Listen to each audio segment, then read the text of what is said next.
L'Express de minuit, ça vous dit? Vous connaissez? On se le prend?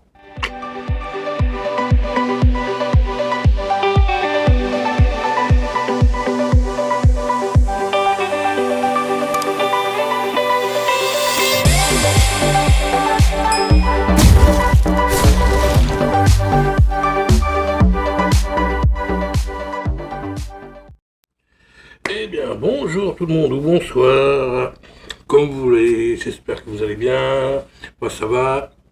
Et donc, chose dit, encore une fois, chose promise, c'est le retour de séance VHS. Bon, il y en a moins, mais il y en aura encore, hein, bien sûr, parce que j'adore. Et donc, comme j'avais annoncé dans l'annonce, donc j'avais posté une petite annonce, la vidéo, il s'agit d'un film de culte, d'un classique, que dire, d'un monument du cinéma. Bon, quand on aime le cinéma, on ne peut pas ne pas regarder ce film. Mais vous avez le droit de ne pas l'aimer. Mais il faut le regarder quand même. Quand on aime le cinéma, quand on est cinéphile ou cinéphage, ou ce que, voilà, un fan de cinéma, il faut regarder ce film. Et ce film, il s'agit de... oui, oui, je m'attaque à du lourd. Hop, on voit pas très bien avec l'image. Voilà. Midnight Express d'Alan Parker, sorti en 1978, oscarisé. Allez, 2 Oscars. Un pour Oliver Stone et l'autre pour Giorgio Moroder. Si je prononce bien, hein, je suis désolé, j'écorche un peu. Je regarde, hein, parce que j'ai pas tous les noms en tête. C'est ça, c'est ça, c'est ça, c'est ça. Ouais, récompense. Oui, c'est ça, Giorgio Moroder, hein, pour la meilleure musique originale et scénario. Oliver Stone, oui, qui était encore très très jeune, qui débutait encore à cette époque-là. Et donc, le film fait 2 heures, réalisé par Alan Parker, comme je dis, et c'est basé sur... le film s'inspire de l'autobiographie de Billy Hayes, coécrite avec William Hofer. Et bien sûr, Oliver Stone a mis son grain de sel. Il a un petit peu modifié l'histoire, il l'a rendu un peu plus piquante, on va dire.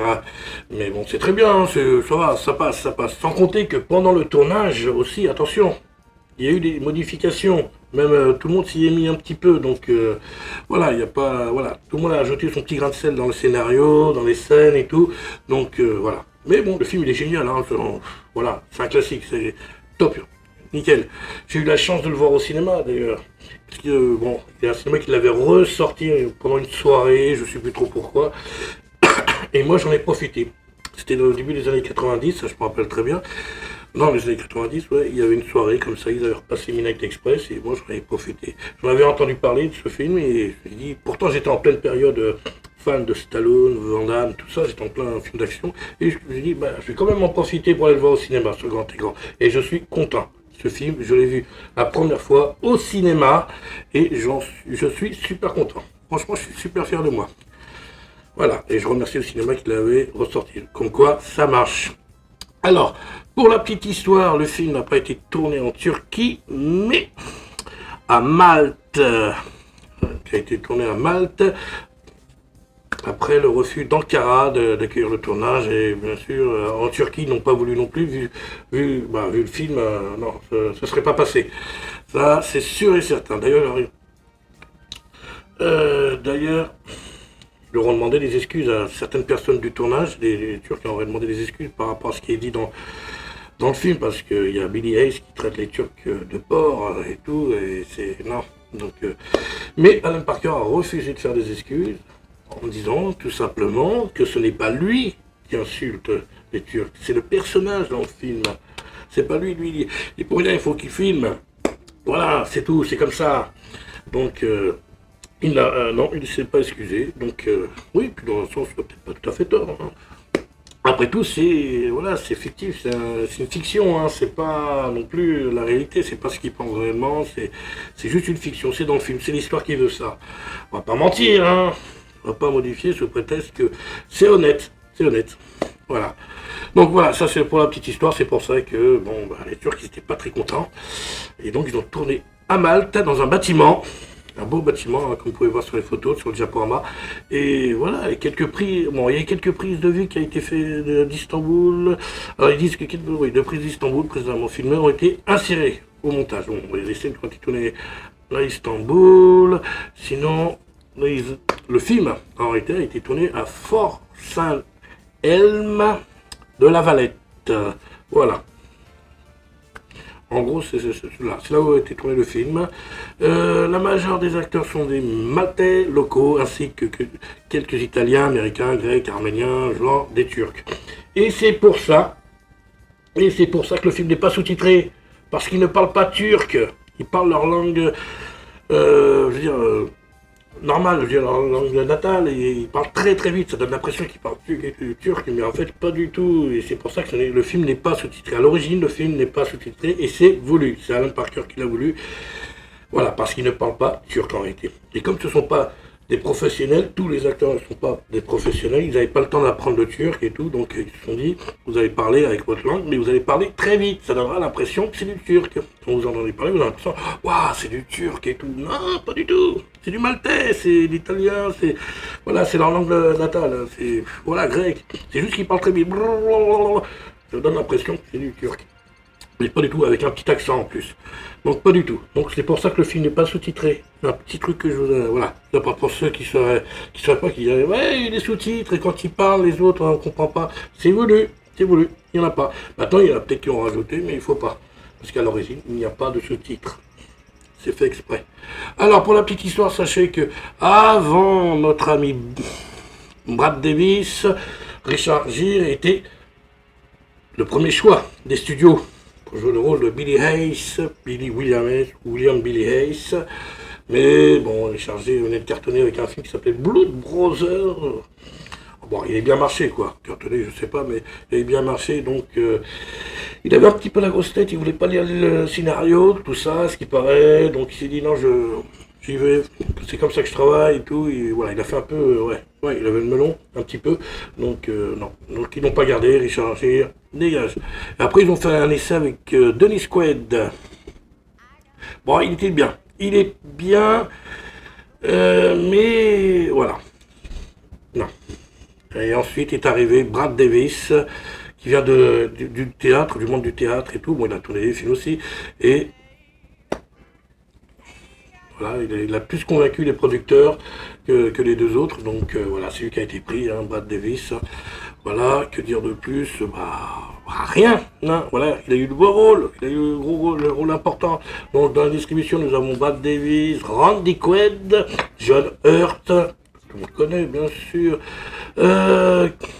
qui joue le rôle de Max, Bo Hopkins aussi, qui joue le rôle de Tex. Il y a Paul L. Smith, lui j'aime bien, vous savez quel rôle il joue, Paul L. Smith?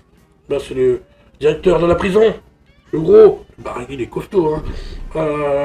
Lui, une gifle, lui, voilà. La tête elle tourne, hein. Sérieux, hein, il est costaud, hein. Voilà, si vous regardez le film, vous allez comprendre, hein. Il est costaud, il lui envoie balader des mecs et tout, il chope les mecs comme ça, il les soulève et tout. C'est impressionnant. Donc il joue le rôle d'Amidou, le directeur de la prison, hein, costaud. Et voilà, puis bon, après il y a Irene Miracle. Je sais pas si je prononce bien, je suis désolé, hein. Paolo Banacelli, voilà, bon, bah, je regarde un peu sur, oui, Wikipédia, je l'avoue. Mais j'ai pas tous les noms en tête, hein. Donc pour le box-office, qu'est-ce dire de plus? Bah, que le film a cartonné, vu qu'il n'a pas coûté très cher, il a coûté 2,3 millions de dollars. Et il en a rapporté plus de 35 millions. Il a cartonné. Bah oui, c'est facile. En France, il a fait plus de 105 millions d'entrées. 105 millions, il a même 6 millions, hein, parce il a fait 5 millions 900 000, 973 000. Bon allez, 6 millions d'entrées, on chipote. Voilà. 6 millions d'entrées en France, hein, pour Midnight Express. Donc 2 Oscars, comme j'ai dit, un pour Giorgio Moroder, l'autre pour Oliver Stone, mais les autres ne sont pas de reste. Non, ils ont eu aussi leur récompense. Il y a eu des Golden Globes, hein, pour ce film, pour Brad Davis, Révélation masculine de l'année, 79, hein, 1979, attention. Révélation féminine de l'année aussi pour Irene Miracle, Meilleur second rôle pour John Hurt, meilleure musique, décidément Giorgio Moroder, et meilleur scénario pour Oliver Stone. Voilà, il a participé au Festival de Cannes pour la Palme d'Or, bon il l'a pas eu, mais tant pis. Pour les Oscars, si, meilleur réalisateur pour Alan Parker, bon. Ah, c'est des nominations. Attention, ils ne l'ont pas eu. Donc les Oscars nominés, c'était Alan Parker, mais il ne l'a pas eu. Meilleur acteur, second rôle, John Hurt. Meilleur montage pour Kerry Ambling. Voilà, voilà. Il y a eu pas mal de nominations, pas encore. C'est énorme. Donc voilà, c'est un gros film, il fait 2 heures. Il est excellent, ça parle, c'est tiré de l'histoire, donc je l'ai dit tout à l'heure, j'ai perdu le film. Voilà, de Billy Hayes, et puis bon, voilà ce qui est arrivé en Turquie, il s'est fait arrêter à l'aéroport parce qu'il avait de la drogue, il était en vacances avec son ami, nanana, et donc en repartant, il avait de la drogue sur lui, il s'est fait choper, il est allé en prison, et après, voilà, il essaie de s'en sortir, tant bien que mal, mais malheureusement, ça ne marche pas, il essaie de s'enfuir, d'ailleurs d'où le titre Midnight Express, c'est l'Express, ça veut dire l'Express, là pour une fois au Québec ils ont bien traduit l'Express de minuit, parce que c'est pas un train, ça veut dire se faire la belle, s'échapper, voilà, c'est ça que ça veut dire, Midnight Express, voilà, donc voilà, ça tourne autour de ça en fait, et le but c'est de s'enfuir, rester le moins longtemps possible dans cette prison, qui est horrible, qui est tigre, c'est horrible, je ne vous raconte même pas là. Après, vers la fin du film, le mec il est dans la section 13, la section des aînés, les gars ils sont crânes, ils se baladent là quasiment cul nu, c'est vraiment, c'est horrible, c'est chez les fous, il a été chez les fous, malheureusement Billy Hayes, mais il n'a pas perdu toute sa tête, parce que, à un moment donné il se reprend, il offre, il propose de l'argent pour aller à l'infirmerie, je crois que c'est ça. Et donc, malheureusement, ça ne marche pas. Il se fait choper par le directeur de la prison qui l'emmène dans un coin pour faire certaines choses. Et voilà, il se passe quelque chose et Billy Hayes en profite pour s'échapper. Je ne vais pas trop vous spoiler pour ceux qui n'ont pas vu le film. Voilà, en gros, c'est ça. Et donc, il va en profiter pour s'échapper, justement, à ce moment-là. Il va presque y arriver, il y a toujours des petits trucs avant qu'il y arrive, c'est pas grand chose, c'est des petites scènes, c'est des petits détails, mais franchement c'est génial, franchement il faut y penser. Donc on croit que c'est gagné, eh ben non, il y a encore un petit quelque chose. Et on croit que quand il est dehors c'est gagné et voilà, il nous tient jusqu'au bout, voilà, il nous tient en haleine jusqu'au bout, Alan, voilà, vraiment jusqu'au bout, jusqu'à la dernière scène. On est pris dedans, et puis avec les battements de cœur qu'on entend là, on est vraiment pris dans le film. Donc je vous le conseille, voilà, 2 heures, franchement, il faut le voir ce film. Je vous dis, si vous êtes vraiment fan de cinéma, il faut le voir. Il n'y a pas à dire, il faut le voir, c'est un classique, ça fait partie des films qu'il faut voir. Voilà, je crois que j'ai tout dit pour cette séance VHS. Ah oui, après, bon, pour la petite aventure, peut-être qu'on s'en fout un peu, c'est juste que si j'ai mis du temps à la faire, cette séance, j'aurais dû la faire la semaine dernière en fait. Pour la petite histoire, mais il m'est arrivé un petit problème, c'est ma VHS, elle marche plus, elle m'a mis en panne, parce que j'ai 2 magnétoscopes, mais 2 magnétoscopes, ah là là, j'ai pas compris ce qui s'est passé, mais en soulevant, j'ai vu qu'il y avait des taches, je sais pas si on les voit, des taches, de petites taches, voilà, sur la bande, ça a bougé les têtes de lecture, il a fallu que j'achète une VHS pour nettoyer les têtes de lecture et tout, parce que j'avais plus rien, j'ai plus d'image et tout, et donc c'est pour ça que j'ai pas pu regarder le film. Il a fallu que j'achète le DVD, je remercie celui qui l'a vendu pour pas cher, voilà, en DVD, j'ai pris celui-là, ce coffret, il y en a plusieurs, voilà, pour le 30e anniversaire, voilà, je sais pas si on voit bien, clac, voilà, hop, et voilà, et dans le coffret, vous avez le DVD et la bande originale avec les 8 musiques du film. Voilà. Et je suis super content. C'est-à-dire que j'ai la bande originale du film, les musiques du film, plus Midnight Express. Voilà. Les musiques, il y en a 8. Je peux vous le donner si vous voulez. Allez. Il y a Chasse, la plus connue. Love Theme. Tout ça, c'est écrit par Giorgio Moroder. Hein. Theme from Midnight Express, mais c'est celle-là la vraie musique. Hein. Parce que tout le monde pense que c'est chasse. Hein. Vous savez, la musique dance, disco, là, qu'on entend souvent. Tout le monde dit, ouais, c'est la bande originale. C'est pas la bande originale. On l'entend qu'une fois dans le film. En réalité, la vraie bande originale, c'est celle-là. C'est Theme from Midnight Express. C'est une toute musique. Ça fait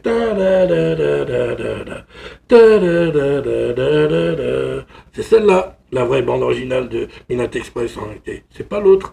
L'autre, on l'entend qu'une fois. C'est la scène où il essaie de chercher au début. Donc, non, c'est pas. Mais bon, elle est bien quand même, hein, ça change rien, que c'est bien. Donc, il y a Istanbul Blues, je vous fais le truc, hein. Zoé, tout ça, c'est Giorgio Moroder. Hein. Cacophonie, Istanbul Opening, et il y a Theme from Midnight Express, mais chanté. Et ça, c'est chanté par Chris Bennett. Voilà, c'est la même chanson, mais chanté. Voilà, voilà. Alors, pour la petite histoire pour Giorgio Moroder, à l'origine, c'était Alan Parker avec. À l'origine, Alan Parker voulait engager Vangelis, ceux qui ont fait les musiques de Chariot de Feu. Ah, voilà, bon, je vais pas vous la faire la musique, mais bon, Vangelis, hein, vous regardez, vous écoutez les bandes originales de Chariot de Feu, et ben c'est eux qui étaient pressentis au début pour faire la musique, les musiques de Midnight Express. Mais voilà. Mais bon, après, ils ont changé d'avis. Ils ont même pensé à John Williams, mais trop cher. Parce que John Williams, lui, il se déplace avec un orchestre. Donc trop cher, ils ne peuvent pas. Donc ils ont dit, bah pourquoi pas Giorgio Moroder. Voilà, il y en a qui le connaissaient, il vient du monde du disco et puis du son électronique. Donc ils se sont dit, on va engager un mec, il va nous faire les musiques de Midnight Express. Après, il n'y en a pas énormément, hein. Vous voyez, il y en a que 8, hein. Au pire. C'est pas énorme, hein. Le film fait 2 heures, c'est toujours plus ou moins la même musique qu'on entend en plus pendant le film, donc voilà. Donc ils ont dit, on va faire des économies, on va engager Giorgio Moroder, et c'est tout aussi bien parce qu'il a assuré, grave. Voilà, c'est la petite histoire, hein. Mais c'est vrai qu'au début c'était Vangelis, je sais pas, ils disent Vangelis, moi je dis Vangelis, voilà, ceux qui ont fait les musiques du Chariot de Feu. Voilà, c'était la petite, voilà, une petite anecdote, hein, comme ça. Bon bah voilà, je crois que j'ai tout dit sur ce film. Ah oui, merci Wikipédia, merci Internet. Voilà, et puis moi j'apprends des trucs en même temps, et j'espère que vous avez appris des choses aussi. Voilà, bah j'espère que cette vidéo vous a plu. C'était ma séance VHS que j'ai dû regarder en DVD, parce que ma VHS elle est morte, mais je la garde, c'est un souvenir. Ah non, c'est au pire de décoration, mais je la garde, hein, même si elle ne marche plus. Ah bah oui, parce qu'il doit y avoir un truc dessus, elle a mal vieilli. Malheureusement, je ne peux plus la regarder en VHS. Mais bon, en DVD, c'est tout aussi bien. Voilà, je vous remonte le boîtier, hein. Il est beau, hein, c'est comme ça. Voilà, il y a le bonus dessus, en plus, oui, il y a des bonus. Hein. Voilà, je vous remonte. Voilà, c'était donc ma séance VHS DVD de Midnight Express, un classique, sorti en 1978 d'Alan Parker, que je vous conseille vivement de regarder. C'est presque une obligation, vous devez le regarder. Voilà, donc likez cette vidéo si elle vous a plu, délikez-la, abonnez-vous à la chaîne, laissez-moi vos commentaires sur ce film, vous avez peut-être des choses à dire hein, sur ce film qui est extraordinaire. Et puis voilà, puis on se dit à bientôt pour une nouvelle séance VHS sur Film Sniper. C'était Lucas pour vous servir, et je vous dis à bientôt, portez-vous bien, à la prochaine, ciao ciao ciao.